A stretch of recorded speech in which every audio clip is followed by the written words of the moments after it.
LDNRBS. We have another special guest in the building, Myers. She said she want to throw the Miss in the middle, yeah? Myers, London. Let's give a clap over here. Most definitely. For anybody that doesn't know, as I always say, who are you? I am the amazing model that you will I like it when you say amazing straight away. Just you got to big yourself up. Got to set the tone. Got to big yourself up. In a world where everyone drags you down, you got to be the one to big you up. Most definitely. Myers, yes, tell us your story. Obviously, Instagram is the thing right now. It's what's popping, it's what's going on. Now, Myers, you are technically something that we would class as an influencer. Yeah. And that has dominated, 2000 and what? To say the least. Yeah, not even 2018, from 2017 plus. So we wanted to, here at LDNRBS, we wanted to change up the format, and we wanted to bring on an influencer like Miles to really give us the kind of get to know, the know-how in order to be able to become an influencer, because that's what it's all about right now. I'm no expert, but I've got my tips. Hey, so shoot away. So where did it all start? Well, modelling or Instagram? Take us away. I started modelling from the age 7. I've always been modelling from as long as I can remember. Like being in primary school, I remember missing lessons. Oh, where's so and so? Oh, she's gone. Oh, she's at a shoot. So it's always been like that. I've been managed by my mum from the beginning. Amazing. Shout out to my mum. Shout out Mama Jai. Yeah. And then when you get older and you're able to tell your mum no, like I can do this, or like no, I don't want to do that. I think that kind of happened a lot. And then I stopped doing modelling altogether. I just went to school, did my normal like college sixth form stuff. And then for some reason I wanted to be a dancer. It's so weird. Like I was always in performing arts, but it felt a bit like a chore, because it was just an extra thing that I was doing. So before I started dancing, I finished all my qualifications. I made sure I got like all my good stuff before I could leave. And then I went to go and study professional dance. So ballet, jazz, contemporary, and all that good stuff. Pointing your feet, stretching your arms. Yeah. Can't do the splits, don't ask me. On air. Yeah. And then I kind of like faded out of that. I've been doing a lot of fading. Like ask anyone. One day I'll be wanting to go blonde. The next day I just want to cut my hair off. Wow. Yeah. So. And then I found that I wanted to do modelling on 1000%. And then I just... What made you want to do modelling? The honest thing is the fact that I can do it. Right. Strategically, I feel like I know I can do it. But it's like everything that gets thrown into you in terms of life. So like looking a certain way, or like having certain credentials, having certain numbers, knowing certain people, that all comes in with it. And then that's the part I'm just trying to figure out. And what would you class as, what's modelling to you? Like what do you perceive it as? Yeah, I feel like modelling is getting credible work. You can show someone and be like, this is why you need me. Yeah. I don't want to model for the sake of modelling, which is why I feel like between end of summer and now, I've been saying no to a lot more than yes. I feel like just doing stuff for the sake of doing stuff doesn't help you. Like I found this year as well, I found that money doesn't move me. Money cannot take me anywhere. If I don't want to do it, you catch me posted on Snap in my bed. Doing nothing. So yeah, really. Modelling, I would say, is quite a cutthroat world. You're up against a lot of competition. You know, there's all this kind of conversation about how you look. It's really strict. You have to be really disciplined. Throughout your experience and, you know, since you've been doing modelling, what would you say, or what elements of this struggle or of this difficult journey have you had to face yourself? I feel like as of recently, I would say last year, this year, my skin colour's been... Really? Yeah. Right. Let's get into that. She just and it's not even. Kind of and I'm not the kind of person to just like start. I've got so much to say, but I haven't started I've yet. seen the spark in your eyes. You know when I get up, but I have to ask. She gone done it now. I've never been someone to speak about politics. Like I'm very chilled, easygoing. Like I have my own beliefs, but I'm not the kind of person to sit there and debate as to why you should feel I'm correct or you know. But my skin colour has played a lot. Like, really? In what way? I would apply to roles and they'd be like, yo, they want light-skinned girls. And I'm just like... Really? Yeah. And then obviously I see the video come out. I'm like, oh, so these are the light-skinned girls they wanted. Oh, really? Yeah. It's crazy. Has that been for like... kind of advertising campaigns or music videos? What sort of more or less it's a bit of a hit and miss, because I feel like music videos are something black girls get a lot more. I feel like just because they're much more commercialized, you're able to get black girls that suit a certain criteria and just put them in your video anyway. Yeah. Whereas me, I'm trying to hold back on doing videos. I'm trying to hold back. I feel like the only set I'd want to be on in terms of a music video is if it's someone that's a verified artist that are able to be on screens of loads. And then if I was to name drop, oh yeah, I saw that video in passing, because that's the kind of work that they're looking at. So I'm trying to do professional, high-class stuff. Okay. I want to reel it back just a little bit, because, you know, you touched on a really important issue as one of the reasons why, or one of the struggles that you face is because of your skin colour. So I want to kind of delve into that a little bit more, because let's be real, colorism is a thing. It is. It's an annoying thing. It's so annoying, because you couldn't. There's one thing, being in theatre and all that stuff from young, I know how people cast. And it's one thing to be discriminative, and there's one thing to cast. There's one thing to say, I'm looking for a light-skinned girl, I'm looking for a girl who has a bigger left leg than right. There's ways to put it out there. Don't put it out there as if it's a general thing.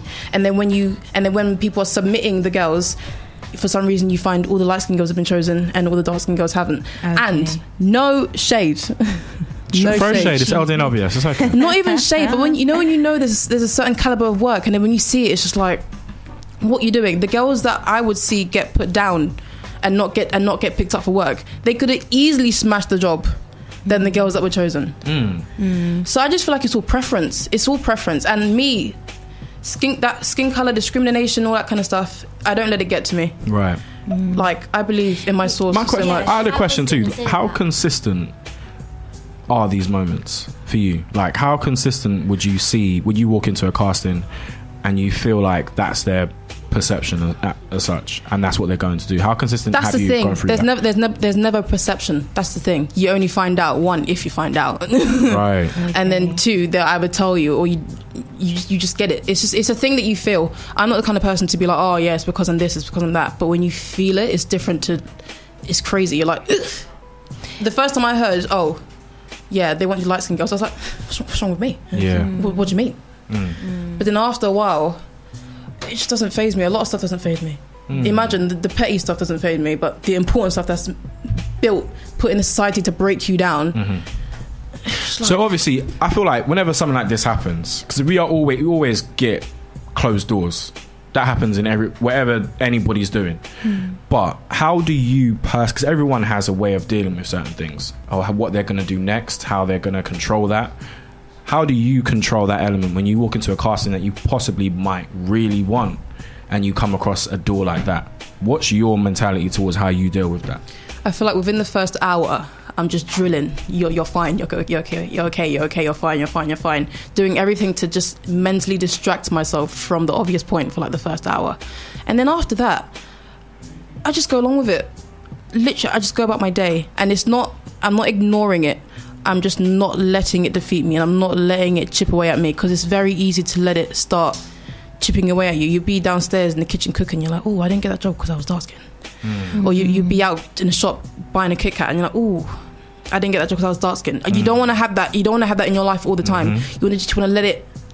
You want to go through the experience enough so you can filter through the rubbish. Amazing. You can filter through what you need to take seriously, and obviously every job that you want to strive for and want to get, you're going to take seriously. But at the same time, you're just going to know there's people out there that just don't get it. And what would you advise to the younger generation, you know, especially the young aspiring models who could, you know, hopefully it will change, but will potentially be facing these sort of issues? What would you advise to them? I know it sounds so rubbish and it probably sounds pathetic, but I have a young sister.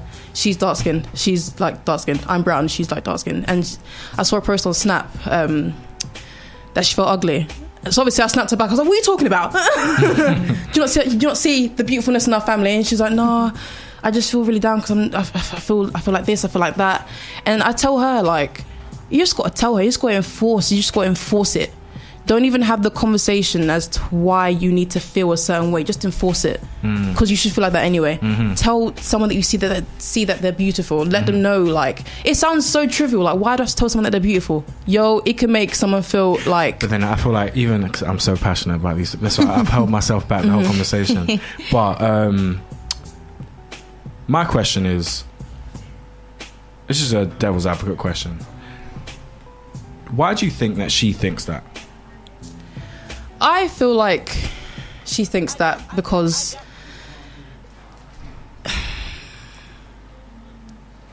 I feel like Instagram's about, and that's very easy to throw it to Instagram. It's very easy to throw it to Instagram. But right. I feel like she hasn't developed.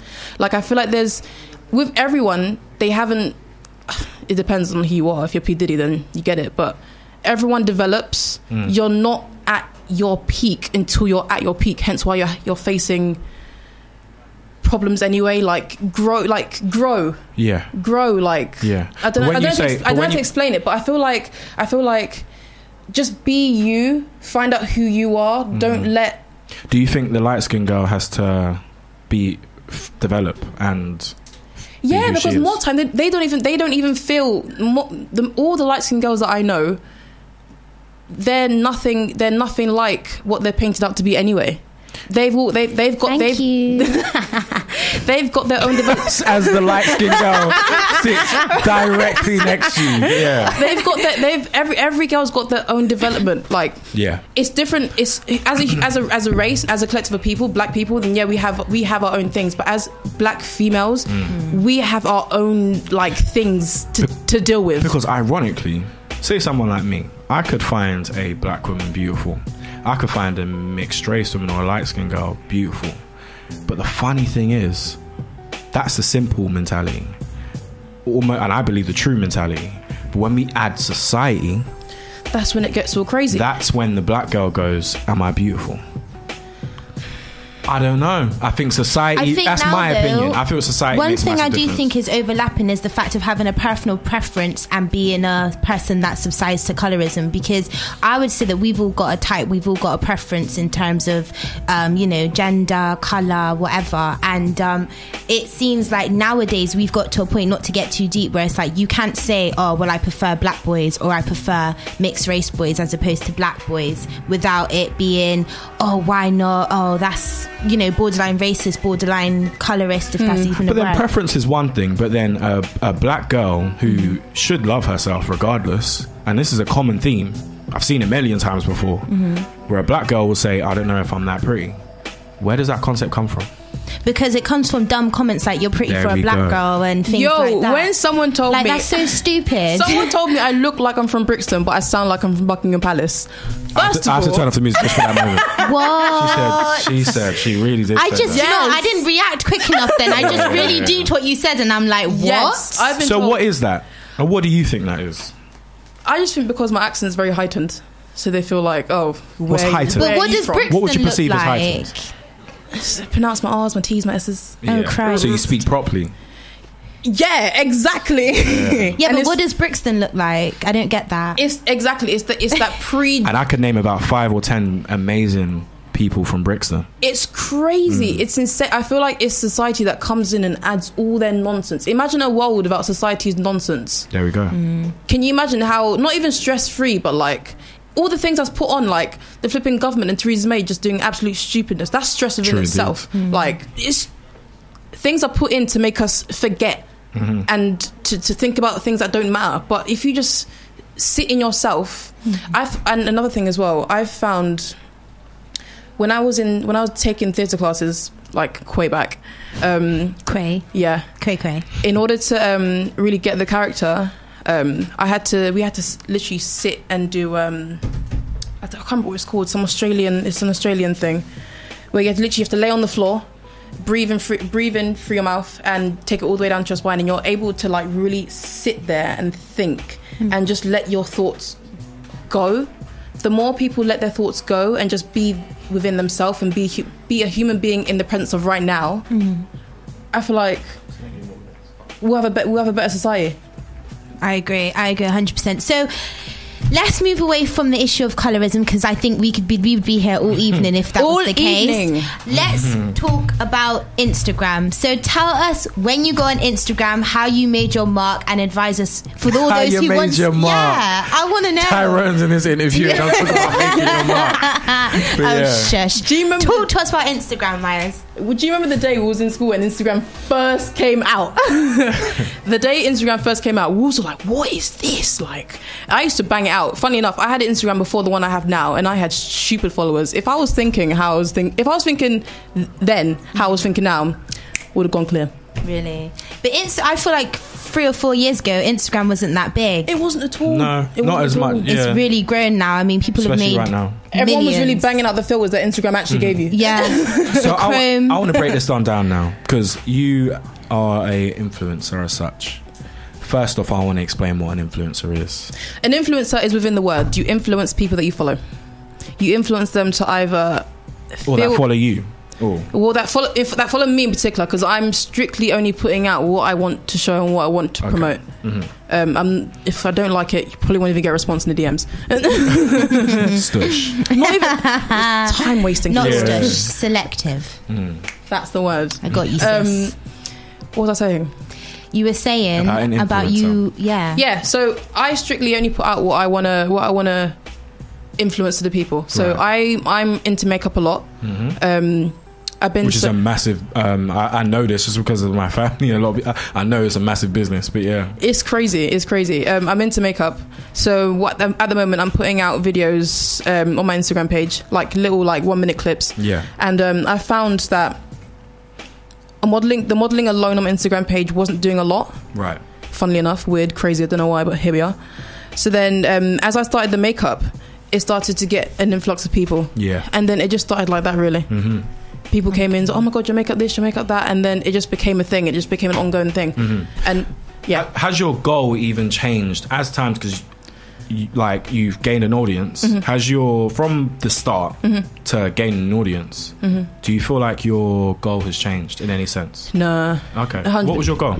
My goal is to be everywhere. I was even thinking about it, I think a few nights ago. I was like, I want to be international. I want to be able to book work internationally and travel. That's what I want to do next year. That hasn't changed. Even when people ask me, so like, are you serious with this Instagram stuff? Right. And I'm just like, on a serious level, like, I'm not trying to do it. It's not something where I'm still emailing brands, I'm still like reaching out and doing the most I can, but it's not something that I want to do. I'd want to be known as a model first, and then the influencing thing comes. See, I want to cut it right there, because you just spoke on a really key topic. You just said that you email brands and that you message other brands. So that's something I think a lot of people who are looking from the outside to people that are influencers, we don't think that you have to do the messaging. So yeah, can you talk us through that? So why did you even do that in the first place? First of all, they're not going to see me from just a tag on Instagram. I feel like you have to be lucky. Right. My luck runs pretty great, but I have I don't know if I should be telling people this. Talk. We want to know. So I just make a set of emails that I want to send out to people, and then I just send it off. Then by the next morning, if 3 aren't automated messages from the people that I've sent to anyway, I know at least 2 or 1 the next day is going to reply to me. But what are in these emails? What are you sending to these people? Oh, hi, my name's Myers, and this, that. I've been doing so-and-so for however long. Only recently, I've only started putting my analytics in it, because I can show for it now. But yeah, and usually I include either a photo or a clip of my work, saying, here it is, this is what I can offer. Yeah, hit me up. The first time around, if it's a really good brand, I don't really necessarily bring in money, because I just want them to give me whatever I'm after, and then I can show you what I can do, and then we can talk business afterwards. So I feel like the first thing, if you want to get into influencing and doing makeup kind of stuff, reach out a lot. Like, just reach out. Don't feel embarrassed. Who is going to know apart from you making the email and the person that's receiving it? I feel like... Not only that, why would you care? So the message I get from that is you need to get yourself out there, Get yourself out there, and you can get yourself out there from being in your bed, doing nothing. Yeah, that's the power of social media now, isn't it? We can just send a message and like a picture in it, and it sets it off. Really, send emails. I know people are so like down in the dumps about emails. Send emails. DMs don't get it. If they do not follow you, you're going into their requested of 1,000. How many DMs do they have in the requested? Now I'm still here, and I'm still trying to figure out what an influencer is. You're still trying to figure. But that's the thing. That's the thing that the definition of an influencer has changed. I feel like now, a lot of girls, if you look rich, this is so bad because I know quite a few influencers, so it's a bit awkward. If you look like, not even if you look, but I feel like a lot of people idolize certain things, and then they see that as the goal. If you look a certain way, if you look like you get certain clothes, if you're able to purchase certain clothes, if you were to go to Selfridges or Harrods and buy what you want to buy, have a little crossbody with your PLT outfit, if you're able to do that kind of stuff. I would know about that. I mentioned. If you have a certain amount of number of crowd following, people feel less embarrassed to hop on the bandwagon. Interesting. As well. I feel like at the moment that's everyone's definition as an influencer, but my solid definition is the fact that I can influence you, the people who follow me off of what I put on my page. Right. So also I wanted to ask, as we know, you have a crowd that listens to you. Now, what would you say Myers London offers them? What would you say in the long run? What kind of influence would you have upon these people if you are an influencer? At the most, I influence people on being relaxed as hell. Don't stress. Stress doesn't do you any good. Scrap everything.